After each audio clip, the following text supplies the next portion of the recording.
Hi, Chad, Jennifer, and Olive here with Purple Collar Life. You know, I've been toying about the title for this video. I was thinking something like Ford, Never Again, or Ford, You've Ruined Diesels for Me, or Diesels Did Me Dirty.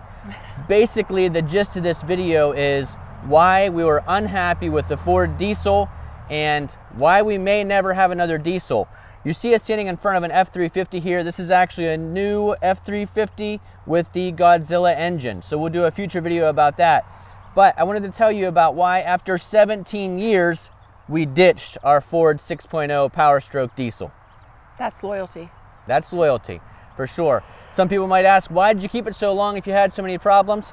Well, first of all, I am loyal to Ford. I really liked everything about the truck other than the unreliable sides of the engine. When the engine was running good, it was running good and it was perfectly usable for towing a camper or everything else we need. And there were a lot of things about the truck I really liked outside the engine. Now, as you can see, and as we'll talk about in the next video, we did keep the F-350 size. We stuck with the Ford Super Duty because there were a lot of things we liked about it. But as far as the 6.0, you know, after owning it 17 years, we have a pretty good list of pros and cons for that particular truck that we owned. Make no doubt about it, we loved that truck. It was hard for us to trade it in. I think we might even got a little teary. So, you know, we'll have a future video about that truck, but also a future video about this truck. This video is just about why we probably will never own another diesel. So Jennifer, what do we have on the list there for the background? Right. So how long did you have your 6.0 diesel before you broke down? Had that truck for less than 2,000 miles, just outside the break-in period. The reason I bought it was I wanted a big heavy-duty truck for towing a camper, wanted to take a cross-country trip, made it outside the break-in period. We started towing, made it as far as from Pennsylvania to the Wisconsin Dells, and that truck ended up dead in the water. Was able to get the camper into a site in the middle of the night. Turned out that site was a handicap site that we weren't allowed to be in, but by the time the Rangers told us, it was too late. The truck was at the dealership getting fixed. And in that instance, it was multiple injectors that was the problem, and they had to reprogram the computer. I think the engine in that 6.0 had the computer reprogrammed probably 40 times over that 17 years that we owned it.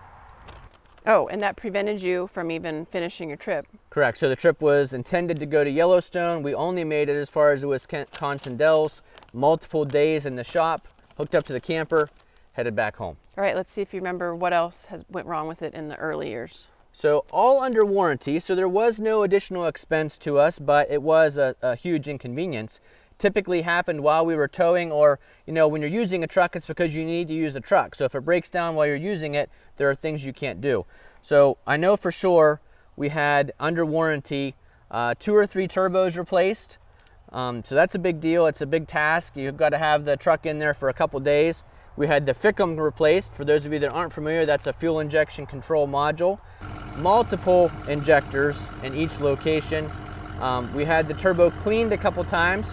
If you're not familiar with what that is, the turbo inside the 6.0 diesel has a variable vane. So kind of like the vanes open and close the more you need the turbo. And you know, we figured out right up front, we don't use the turbo enough probably for those vanes to open and close. The truck probably sat for a month at a time, maybe not sitting steady, but not towing anything. So the turbo didn't have to open up. You were told repeatedly you needed to work it harder. Yeah. So multiple garage said you need to drive this more regularly and you need to work it harder when you're driving it. So some of that fault is on us. Maybe we didn't have enough of a task for the 6.0 diesel. The problem was when we did need it, we did really need it. You know, we were hauling a 12,000 pound fifth wheel across the mountains in Colorado. That's definitely when you need a diesel. Unfortunately, we don't do that every day. Well, and how many times were we towing the camper and would go into limp mode, going up a hill towing the camper, which is scary. You've got the family in the truck and you lose power and you don't know if you're even going to make it off the road. Mm-hmm. Yeah, so multiple times went into limp mode. One of those times it was an oil cooler, so took it to the garage. Now this was, the oil cooler was either not covered by warranty or it was after the warranty was over, because I remember paying for the oil cooler was an expensive one. So that oil cooler needed done. I think at the same time the EGR cooler got done, because while you're in there you might as well replace both things. And immediately after that I put a bulletproof diesel coolant filter. to try to filter that coolant out so that stuff wouldn't clog that oil cooler or the EGR cooler. And that did help. So I would definitely recommend anyone, if you have had oil cooler issues, put that antifreeze coolant filter in your truck and get yourself a scan gauge tool so you can monitor your engine oil temperature and your engine coolant temperature and keep the delta between those less than 15 degrees. And that actually helped you figure out and kind of be on top of problems before we would break down. Yeah, having that scan gauge, especially when you're towing, somewhere that you can see it. I had it down to the right. I could look down and check those coolant temperature or the oil temperature. I could check my front fan speed. I could check my boost pressure, my exhaust gas temperature. So there's a lot of things you can see on that little scan gauge that are helpful to let you know before you're going to have a major issue with the 6.0. What about smoke out the exhaust? Yeah, so there were several times where we would get to camp, truck wasn't running quite right, but you stop at the registration desk and you fill out your paperwork or you're getting checked in, and for some reason all this smoke would be coming out behind me. That was an early indication of either the fuel injection control module or another injector going bad. And you always want to pay attention to whether that smoke is black or white. And we've had both. We've had both black and white smoke. We've had, just recently, we've had both on the same day. Right. There was a day towing the boat, so not a large load, maybe 5,000 pounds, and we had both white smoke and black smoke, and that was helpful to the garage to diagnose what the issue was. Did you talk about the oil cooler being replaced and the coolant filter? So at some point I said that oil cooler was replaced. I added the coolant filter, and then that's kind of what drove us, kind of the last straw here, or the straw that broke the camel's back, is just a couple weeks ago. But all of that you've talked about so far, that all happened under 100,000 miles. Yes. And at that point too, though, within those years, Chad was in a really bad accident, not his fault, but some kids messing around one of the first snows of the year came into your lane, and you have to put some pictures on there of your accident. But I definitely feel like not only did the truck save your life, but even the weight of having the diesel engine just makes it all the more. Right. So another thing to consider with the diesel is there is that extra weight. So yeah, it may have helped me in the accident, but people will say, hey, go ahead and park in my yard if you stop over at someone's house. And if their yard is at all soft, all that diesel cast iron engine weight is heavy, and you will rut up someone's yard if they're not used to a big truck pulling into their yard. Okay, so all of that happened the first 100,000 miles. Yes. We still kept it. We still loved everything about the truck. Most of that stuff was under warranty. You had maybe $4,000 or $5,000 out of pocket costs and all of that stuff, right? Didn't we figure out? Yeah, so total cost, we figured out what we spent on the engine from 2005 until yesterday was about $12,000 out of pocket cost. In the last 2 weeks was $7,000 of that. In the last 2 weeks was $7,000 of that, and that was the oil cooler again, the EGR cooler again, the EGR valve, the ICP sensor. Mm-hmm. So, all that kind of stuff happened at once. Not all at the same time. We broke down. You had some of that done. Their very first towing after that, you broke down with the camper, which was a fiasco all in itself. So the ICP pressure sensor was the last thing that we had fixed. So they had just done the oil cooler, the EGR cooler, the EGR valve, and that's a labor-intensive process. So that cost us about $6,600 at a dealership. At a dealership, and that's a huge expense on a 17-year-old truck. And I thought, well, at least now that stuff's done, we know it's good. Very first time towing the camper after that, maybe 3 days later or a week later. But it was the very first time towing. Very first time towing. Truck breaks down in the middle of the road. Everything shuts down, no power steering, engine turns off. Huge storm coming. Big storm coming. I was able to get off the road into a parking lot of a place that has long haul truck drivers. So there was enough room there for me to park. Called the garage right away and said, what could this possibly be? They said, hey, well, you've got your scan gauge there. Let's see what it is. First guess was the high pressure oil pump, which would be, $1,000, $2,000, $3,000. Again, they'd have to disassemble, labor intensive process. And I was like, oh my goodness, had to have it hauled. A whole nother story about AAA. If you get AAA RV Plus, it may not be worth your money. We'll talk about that in a future video. But ended up getting the truck hauled back to the dealership. They called me several days later and said, it's going to take us hours to just diagnose what it is. We'll have to remove the turbo again to see if it's that high pressure oil pump. It'd be about $900 just for the diagnostics, and I said, nope, we're not doing that. So I had them take it out of the shop. We had it towed, another AAA towing from that shop to another diesel specialist. That you just found out about. That I just found out about. HP Diesel, I mentioned him in a future video, but he did a great job diagnosing and replacing the ICP valve for just a fraction of the cost of the diagnostics that the dealership was going to cost. And because of the market and everything going on with buying new trucks and the cost of new trucks, you felt like you were kind of right in a situation with the truck where we didn't have a choice but to fix it because there's not a whole lot of trucks available right now. Right, and I didn't want to spend, you know, way over MSRP for a used truck. So those were some considerations. You can see obviously behind us, we ended up getting a new truck as it was anyway, but I think after 17 years, there were a ton of great things we liked about that truck, but you know, having let us down multiple times just in the last several weeks and thinking about upcoming trips that we have just this summer and then again next summer, we thought it might be time to change, and we decided not to go with the diesel. And while it was 17 years, it only had 130,000 miles on it. Yes. And we really thought we'd be able to keep it for 300,000 miles, but after the $7,000, that kind of soured it a little bit. Right. And it was still getting lots of compliments. We've always had compliments on the truck. You know, when you go to a campground, everyone's kind of looking at other people's trucks, and we got a ton of compliments on that truck. Even just several weeks ago, my cousin's son Garrett, great kid, said, you know that's a good truck right there because it says Lariat on the side. And people would always say, your truck looks great, it sounds great, it's a beautiful setup, the rig with the truck and the fifth wheel. So it always got compliments and we were always happy with it. It just was a matter of reliability moving forward that had me worried. So a couple other minor things if you are thinking about a diesel. If you're watching this video thinking, you know, oh, maybe I better not consider a diesel. The diesel was super powerful towing, absolutely no complaints when it was running. You know, like I said, we went across Colorado up into like the Grand Tetons and high elevation towing, heavy trailer, no problems at all. Plenty up and down through to Maine. We did all the mountains heading up to Maine. Plenty of power. Fuel mileage was pretty good. Our last drive to the dealership, it gave us 19 miles to the gallon. I think it was trying to tell us, hey, I'll keep doing good, I'll keep doing good. Towing a trailer, we usually got 11, 12, 13, depending on where we were. So pretty good miles to the gallon for a heavy load. Other downsides of a diesel, when I bought that truck, I'm pretty sure, and Jennifer's sure, diesel fuel was less expensive than gasoline. Because I remember you explaining to me, I said, why is it cheaper? And you said, because it doesn't need as much refining. Yeah. And so slowly, that has caught up to gas, and now diesel is $1.50 a gallon more, roughly, than gasoline. So that's another consideration.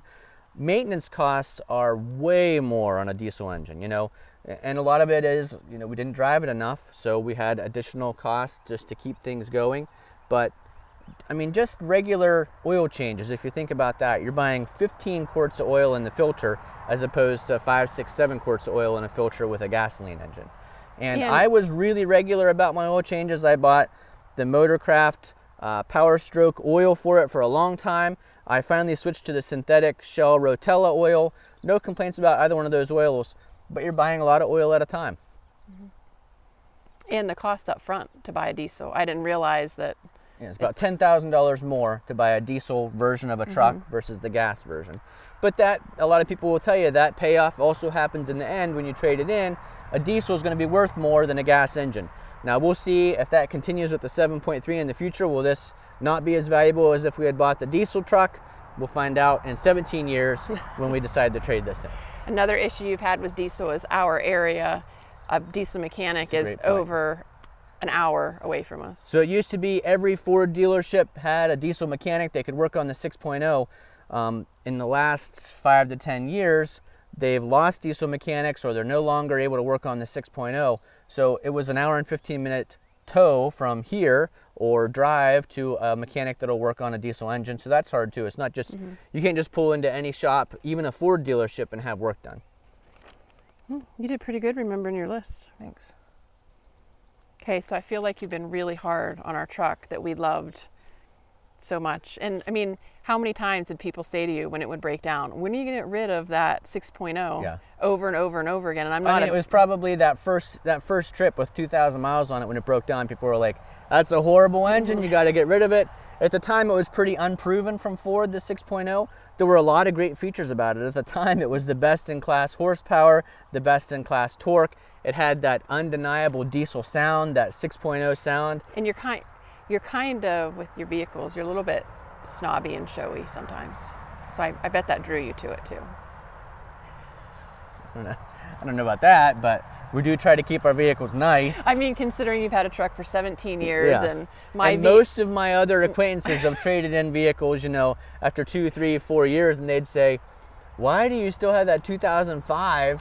We've had 10 trucks I know, since then." but to me, when you bought the 2005 brand new, that was like, because I had never really owned a new vehicle. So, And that was my first ever new vehicle, 2005, when I located that Ford that had everything I needed and drove to Maryland. That was my first time ever buying a new car. And since then, I've only bought one other new car, so. okay, so what are the pros, since you've been so hard on the 6.0? So the 6.0, like I said, for its day was super powerful, lots of torque. It has done a great job towing the camper when it is running good. I mean, I would say if I could guarantee that engine was going to run another 100,000 miles without me having to pour $7,000 to $10,000 more into it, we would keep it and just keep towing the camper with it. Mileage was good. I know some of the newer diesel trucks still don't get as good of fuel mileage as that 6.0 got. It's a small displacement diesel engine, so plenty of power without using as much fuel as some of the newer ones. You did do some work stuff with it other than towing the camper. You pulled out the stump. So, you know, with the torque of a diesel, I was able to pull a stump out of the ground. I pulled a semi off the side of the road, so. You pulled a semi off the road that just happened to be at a local body shop and not body shop. Yeah. And they offered to let me go in. I didn't go in, so. But I did pull a diesel off the road. You did call me and say, "Hey, I'm helping a semi," and I asked you where you were at. Were you safe? And when you said your location, I was a little concerned. Yep. The miles per gallon. Miles per gallon have been good. Diesels are typically known for their longevity. Like, Yeah. you thought you'd get way more mileage out of it. And I know people that have the 6.0 that have 300,000, 400,000 miles on them. Now, a lot of those are bulletproofed, so, you know, maybe that's the secret to success with an engine like that. Okay.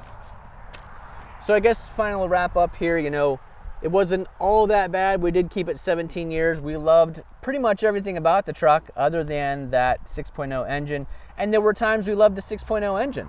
There just happened to be, in the last several weeks, about 7,000 reasons that we didn't love it. Yeah, considering the value of a 17-year-old Right. truck, putting all that money into it. And, you know, Mackenzie's almost grown, and we don't know how much longer she's going to be traveling with us, and we're hoping to be able to do a lot more long distance traveling, and we just weren't sure if it was going to be, I don't know what the word is, if it was going to be reliable enough for us. For another 10 years. So there you go, kind of our thoughts on. So after if you had to 17 go years. back, if you knew all of this, if you had to go back to 2005, would you have bought the 6.0? Boy, that's a fresh wound to ask right now. 4 months ago, I would have said yes. We had it all worked out. We had it figured out that coolant filter was really helping out. The oil cooler's been doing okay. I would have said definitely yes. Now, that's a tough call. Probably I would do things a little different. I'm not exactly sure of the legality of bulletproofing an engine. I know there are some concerns with that, with trade-in, with emissions, so I'm not exactly sure of the legality. But probably if I found that it was legal and wouldn't hurt the resale value or anything like that, after the warranty expired on my truck, that first issue I would have had, I would have bulletproofed that engine.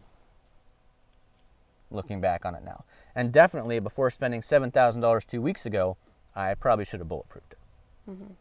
Or gotten rid of it before then. Or had, you know, futuristic vision and gotten rid of it before the $7,000 spent. I feel bad that we've just talked so bad about our truck. Yeah. So if you're out there looking at a 17-year-old used 2005 6.0 diesel, don't worry about it. You'll get it figured out. Just, you know, have plenty of savings. So like I said, we'll have future videos about that 6.0. You've seen that truck in lots of videos. You can go back in time and see us towing a trailer to the cemetery to mow, towing the boat, towing the camper multiple times. So lots of videos exist about that. We'll have memories that we can look back on and watch with that truck. And then you'll see us multiple videos. We already shot one video that you'll be seeing soon. First impressions of the F-350 with the 7.3 Godzilla. Stay tuned for that. And then we'll do an overview of this truck at a later date. Okay. Thanks for watching. If this video entertained or informed you in some way, we'd appreciate it if you'd give us a thumbs up. If you're not already following Purple Collar Life, Purple Collar Love. If you're not already following Purple Collar Life, we'd appreciate if you click that subscribe button and follow us along on our rural Western Pennsylvania living. Lots of trucks, campers, tractors, chainsaws, log splitters, all that fun outdoor stuff that we do. And it'd be interesting to know other people who already have a 6.0. That's a great point. Did they have issues with it from the beginning? Yeah, so if anybody watching this is a 6.0 owner or a 6.4 owner or a 6.7, any of those PowerStrokes, even going way back to the 7.3 PowerStroke, go ahead and leave your comments down below. Any success stories or heartbreak stories you've had with your PowerStroke engines. Thanks for watching. We'll see you again the next time.